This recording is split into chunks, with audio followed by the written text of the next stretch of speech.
गट्टिगा farm house में जो सो गए वो एकदम झलक देना उनको। जय कांग्रेस।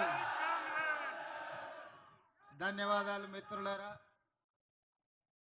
ఈరోజు జూబ్లీహిల్స్ శాసనసభ ఉప ఎన్నికల సందర్భంగా షేక్పేట్ డివిజన్లో స్థానిక కార్పొరేటర్ ఫ్రాత్ నేతృత్వంలో కార్వాన్ శాసనసభ్యులు కౌసర్బాయి నాయకత్వంలో మా సహచర మంత్రివర్గ సభ్యులు మా పిసిసి అధ్యక్షులు ఈనాటి ఎన్నికలలో కాంగ్రెస్ పార్టీ అభ్యర్థి నవీన్ యాదవ్ను గెలిపించడానికి వేలాదిగా తరలి వచ్చినందుకు షేక్పేట్ శక్తిని చూపించినందుకు మీకు అందరికీ మనస్ఫూర్తిగా ధన్యవాదాలు కృతజ్ఞతలు తెలియజేస్తున్న మిత్రులారా ఈ ఎన్నికలు సెంటిమెంటా డెవలప్మెంటా ఆలోచన చేయండి। ఒకవేళ సెంటిమెంటునే మనము ఆమోదించాలంటే ఆనాడు 2007లో పి జనార్దన్ రెడ్డి గారు గుండెపోటుతో మరణించినప్పుడు అన్ని రాజకీయ పార్టీలు ఎంఐఎంతో సహా తెలుగుదేశం పార్టీ పీజేఆర్ కుటుంబానికి ఏకగ్రీవం ఇవ్వాలి అనంటే సెంటిమెంట్ రాజకీయాలకు కాలం చెల్లింది, పీజేఆర్ కుటుంబానికి ఏకగ్రీవంగా ఇచ్చేది లేదు అని చంద్రశేఖరరావు గారు నిర్ణయం తీసుకుంటే ఆనాడు పీజేఆర్ కుటుంబం కేసీఆర్ను కలవడానికి వెళ్తే గేటు బయట 3 గంటలు నించోబెట్టి అపాయింట్మెంట్ ఇవ్వకుండా అవమానించి ఆనాడు ఉప ఎన్నికలకు నాంది పలికిందే చంద్రశేఖరరావు గారు। మరి 2007లో గొప్ప నాయకుడు పేదోళ్ళ గుండె ధైర్యం పీజేఆర్ చచ్చిపోతేనే ఆనాడు ఏకగ్రీవానికి అవకాశం ఇవ్వని చంద్రశేఖరరావు ఈరోజు ఆయన కుమారుడు కేటీఆర్ ఏ రకంగా బీఆర్ఎస్ ఎమ్మెల్యే అభ్యర్థిని సెంటిమెంటుతో ఓటేయమని అడుగుతున్నాడని నేను ఈరోజు అడగదలుచుకున్న మీ ద్వారా। నిజంగానే సెంటిమెంటుకు ఓటు అడగాలంటే మొట్టమొదట జూబ్లీహిల్స్ ఖైరతాబాద్ చౌరస్తాలో పీజేఆర్ విగ్రహం ముందు బీఆర్ఎస్ నాయకులు ముక్కు నేలకు రాసి పీజేఆర్ ఆత్మకు క్షమాపణ చెప్పిన తర్వాతనే జూబ్లీహిల్స్ ఎన్నికల్లో బీఆర్ఎస్ వాళ్ళు ఓటు అడగాలి। ఇవాళ షేక్పేట కావచ్చు, రహమత్ నగర్ కావచ్చు, బోడబండ కావచ్చు, యూసుఫ్గూడ కావచ్చు, వెంగళరావు నగర్ కావచ్చు, సోమాజిగూడ కావచ్చు, ఇవాళ బీఆర్ఎస్ నాయకులు బెంజ్ కార్లు వదిలేసి ఇవాళ ఆటోలలో తిరుగుతున్నారు। మీ గల్లీలలో సమస్యల గురించి మాట్లాడుతున్నారు, మీ గల్లీలలో చేరుకపోయిన చెత్త గురించి మాట్లాడుతున్నారు, మీ తాగునీటి సమస్య గురించి మాట్లాడుతున్నారు, మీ ఇండ్ల మీద నుంచి వెళ్తున్న కరెంటు వైర్ల గురించి మాట్లాడుతున్నారు। నేను మీ ద్వారా ఒక్క మాట అడగదలుచుకున్నా, 2014 నుంచి ఈ జూబ్లీహిల్స్ లో 3 సార్లు ఎమ్మెల్యేగా బీఆర్ఎస్ నాయకుడిని గెలిపించిండు కదా, 2 సార్లు కేటీఆర్ మున్సిపల్ మంత్రిగా ముఖ్యమంత్రిగా పనిచేసిండు కదా, 3 సార్లు బీజేపీని నరేంద్ర మోడీని సికింద్రాబాద్ పార్లమెంటు నియోజకవర్గం నుంచి గెలిపించిండు కదా। మరి ఈ సమస్యలకు కారణం బీఆర్ఎస్ బీజేపీ కాదా? ఒక్కసారి ఆలోచన చెయ్యండి। మాకు అవకాశమే రాలే, మమ్మల్ని ఎవరు వచ్చి ఈ పని కావాలి అని అడగలే। అయినా జూబ్లీహిల్స్ శాసనసభ నియోజకవర్గంలో మిత్రుడు వివేక్ వెంకటస్వామి గారు 3 నెలల్లో 400 కోట్ల రూపాయల నిధులు కేటాయించి ఈ రోజు అండర్ గ్రౌండ్ డ్రైనేజ్ కావచ్చు, సీసీ రోడ్లు కావచ్చు, కరెంటు వైర్ల తొలగింపు కావచ్చు, ఈ రోజు పనులు జరుగుతున్నాయి। మరి మిత్రులారా, అడగంది అమ్మాయినా పెట్టదని ఏ విధంగా అయితే అంటారో ఇవాళ అడగకపోయినా 400 కోట్ల రూపాయలు కేవలం జూబ్లీహిల్స్ నియోజకవర్గానికి ఇచ్చినాం। రేపు అడగడానికి మీ తరఫున మాట్లాడడానికి యువకుడైన నవీన్ యాదవ్ని ఇక్కడ ఎమ్మెల్యేగా గెలిపించి పంపిస్తే జూబ్లీహిల్స్ శాసనసభ నియోజకవర్గ సమస్యల్ని పరిష్కరించి మీ అభిమానాన్ని చురగొనే విధంగా నవీన్ యాదవ్ పనిచేస్తాడని నేను ఈరోజు మీకు మాట ఇస్తున్నా। మిత్రులారా, ఇవాళ మా అక్కల్ని మా యువకులని అడుగుతున్నా, 10 ఏళ్లలో చంద్రశేఖరరావు రేషన్ కార్డు అని ఇచ్చిండా? 10 ఏళ్లలో ఎన్నడైనా మీకు సన్న బియ్యం ఇచ్చిండా? 10 ఏళ్లలో 200 యూనిట్లు మీ ఇళ్లలో ఉచిత కరెంట్ ఇచ్చిండా? మా ఆడబిడ్డలకు బస్సుల్లో ఉచిత ప్రయాణం ఇచ్చిండా?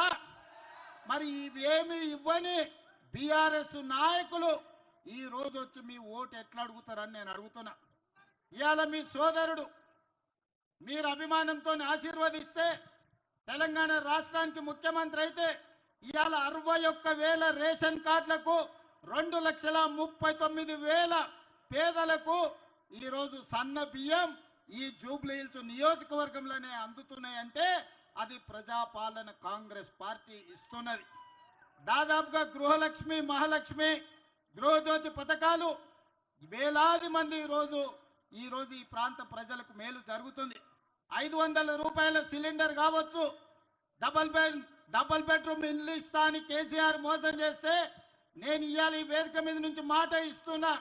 జూబ్లీహిల్స్ నిరుపేదలకు రాబోయే రోజుల్లో ఇందిరమ్మ ఇండ్లు 4,000 ఇండ్లు మీకు కేటాయించి మీ భవిష్యత్తును తీర్చిదిద్దే బాధ్యత కాంగ్రెస్ పార్టీ తీసుకుంటది. ఇవాళ కిషన్ రెడ్డి గారు మాట్లాడి నేను సవాలు విసిరిన కాళేశ్వరంలో కేసీఆర్ మీద సిబిఐ కేసులు ఎందుకు పెడతలేరు? మేము పంపించి 3 నెలలైంది, జవాబేందని ఆయన నాకు సవాలు విసురుతుండు. నాతో చర్చిస్తాను. కిషన్ రెడ్డి కాదు, చర్చలు నాతోని కాదు. ఢిల్లీలో వెళ్ళి నరేంద్ర మోడీతో చర్చించండి, ఢిల్లీకి వెళ్ళి అమిత్ షాతో చర్చించండి. ఎందుకు కేటీఆర్ ను బొక్కలు వేయడానికి మోడీ అనుమతిస్తలేడో గాడవై కొట్లాడండి. ఈడ నాతోనేంది నువ్వు మాట్లాడేది? 6 ఏళ్ల నుంచి నువ్వే మంత్రివి. మెట్రో రైలు ఎందుకు రాలేదు?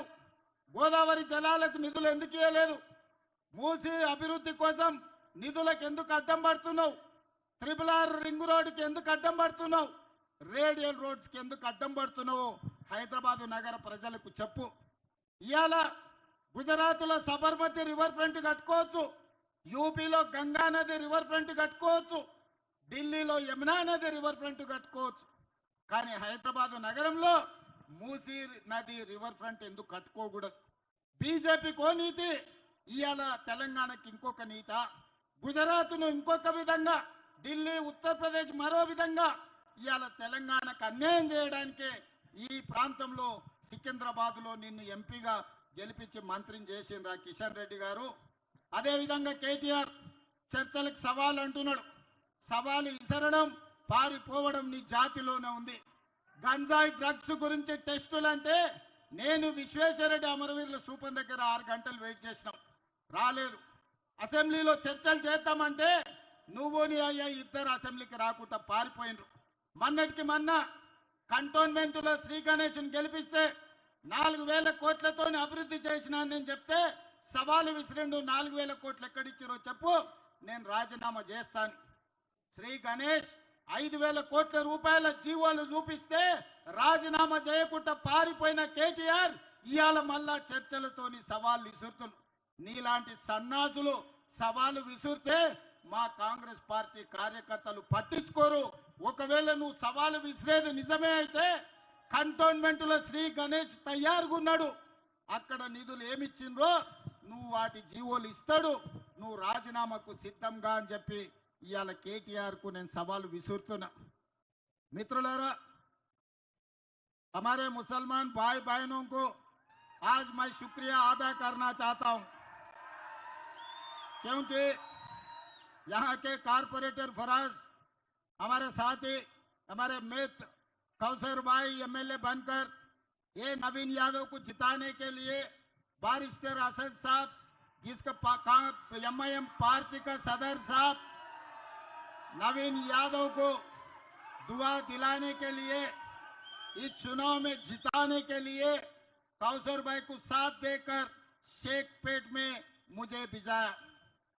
मैं एक बात हमारे मुसलमान भाई बहनों से मैं याद दिलाना चाहता हूं, नवीन यादव गरीब का बेटा, ये नौजवान को पहले हम नहीं पहचाना।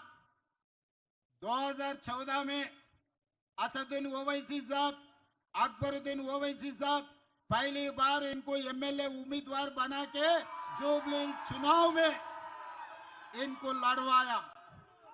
पहली बार ये एमआईएम से जुबली असेंबली चुनाव में ये चुनाव लड़ा था। उस दिन ये कामयाब नहीं हो सका क्योंकि वो समय पर इनका तजुर्बा कम थे। असद अकबर साहब का काम बहुत ज्यादा थे, कोने कोने पे घूमने में लग गया। जुबली हिल्स पे इन्हों जीता नहीं। आज ये शेखपेट मोहल्ला में मेरा जितना दूर नजर लग रहा है, जहां तक मेरा नजर जितना दूर है उतने दूर हजारों लोग आके आज नवीन यादव को आशीर्वाद देने के लिए, दुआ देने के लिए हजारों नौजवान यहां खड़ा हुआ है।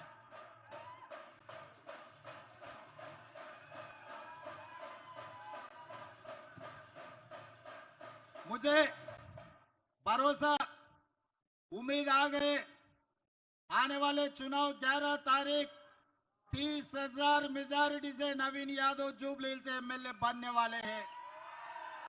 ये 30,000 में आधा हिस्सा शेखपेट का हिस्सा 15,000 मेजॉरिटी शेखपेट से दिला के इस चुनाव में शेखपेट का ताकत, शेखपेट का शक्ति आप लोग दिखाने वाले हैं। भाई, मैं एक दूसरी बात याद दिलाना चाहता हूं। आप लोगों को पता है सिराज इधर हैदराबाद का लड़का है। सिराज वर्ल्ड क्रिकेट कप जिता के शहंशाह बन के हैदराबाद आए तो उन्होंने पढ़ाई नहीं है तो भी पूरा हटा दे के डीएसपी सिराज बनाया कांग्रेस पार्टी सरकार ने। और दूसरी बात रहा निकत जरीन, निजामाबाद की लड़की, अब आपके बहनजी मेहनत करके वहां पर बॉक्सिंग वर्ल्ड चैंपियन बनकर तेलंगाना आए तो तेलंगाना सरकार 3 करोड़ रुपए नजराना देते हुए तेलंगाना के डीएसपी बना के तेलंगाना के ब्रांड एम्बेसडर बनाया सिराज और निकत जरीन को। यही नहीं, एडिशनल एडवोकेट जनरल इतने सालों से कोई माइनॉरिटी को नहीं दिए, इमरान खान को एडिशनल एडवोकेट जनरल बनाया। पब्लिक सर्विस कमीशन में माइनॉरिटी को हिस्सा दिए, राइट टू इंफॉर्मेशन कमीशन में माइनॉरिटियों को हिस्सा दिए। 11 लोगों को, हमारे भाइयों को दूसरे दूसरे कारपोरेशन चेयरमैन बनाए। और खासकर 4 दिन पहले भारत के खिलाड़ी पूरा दुनिया में देश के नाम जो रोशन किए, अपने भारत के खिलाड़ी कैप्टन मोहम्मद अजहरुद्दीन भाई को मैं मंत्री बनाया। एक खिलाड़ी, 2 खिलाड़ियों को डीएसपी बनाया, तीसरे खिलाड़ी को जो हिंदुस्तान को जिताया वर्ल्ड कप में उनको मैं मंत्री बनाया। भाई, माइनॉरिटी का मुसलमान भाइयों का हिस्सा अजहरुद्दीन साहब को हमने मंत्री बनाया। फिर किशन रेड्डी साहब को क्या तकलीफ हो रहा, पेट में क्या दर्द हो रहा? किशन रेड्डी साहब ने दरखास्त रखे गवर्नर साहब को, भाई अजहरुद्दीन को मंत्री नहीं बना देना, आप वक्त नहीं देना। मैं पूछना चाहता हूं शेखपेट से किशन रेड्डी साहब को, आपके बाप का जागीर जायदाद हम नहीं मांगा। हमने गुजरात नरेंद्र मोदी जी का जमीन जायदाद हम नहीं मांगा। तेलंगाना रियासत में जो हमारे मुसलमान भाइयों का हिस्सा, जो मंत्रिमंडल में उनका हिस्सा, मोहम्मद अजहरुद्दीन को हम मंत्री बनाए। आप नहीं, मोदी जी नहीं, अमित शाह नहीं, सब आके खड़ा रहे तो भी हम लोग मोहम्मद अजहरुद्दीन को मंत्री बनाया। मंत्री बना के माइनॉरिटी के हिस्से माइनॉरिटी को दे दिए। भाई, कल मैं रहमतनगर में भाषण दे रहे थे। मैं बोलने का मतलब, मुसलमान का मतलब कांग्रेस, कांग्रेस का मतलब मुसलमान। आज कांग्रेस की ताकत,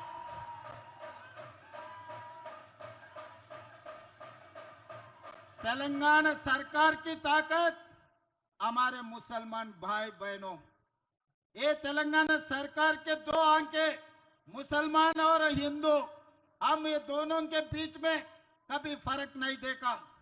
फर्क नहीं देखने के लिए कोशिश भी हम नहीं करते। 20 महीने हम सरकार चलाए, यहाँ पर जितने भी नौजवान हैं, हमारे मुसलमान भाई बहनें हैं, हमारे सरकार में कभी इतने भी फर्क दिखा है क्या? आप लोगों को अलग देखने के लिए कभी कोशिश की है क्या?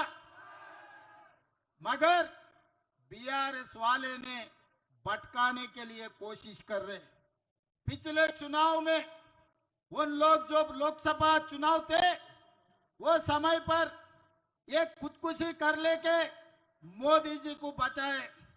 8 लोकसभा में महबूबनगर, छेवल्ला, सिकंदराबाद, मलकाजगिरी, मेदक, करीमनगर, निजामाबाद, आदिलाबाद तक पूरा बीआरएस डिपॉजिट जब्त होकर बीजेपी को जिताए। आज हमारे मुसलमान भाइयों से एक ही बात पूछना चाहता हूं, अगर ये 8 सीट नरेंद्र मोदी को तेलंगाना रियासत से अगर नहीं मिले तो आज मोदी प्रधानमंत्री नहीं है इस देश का। आज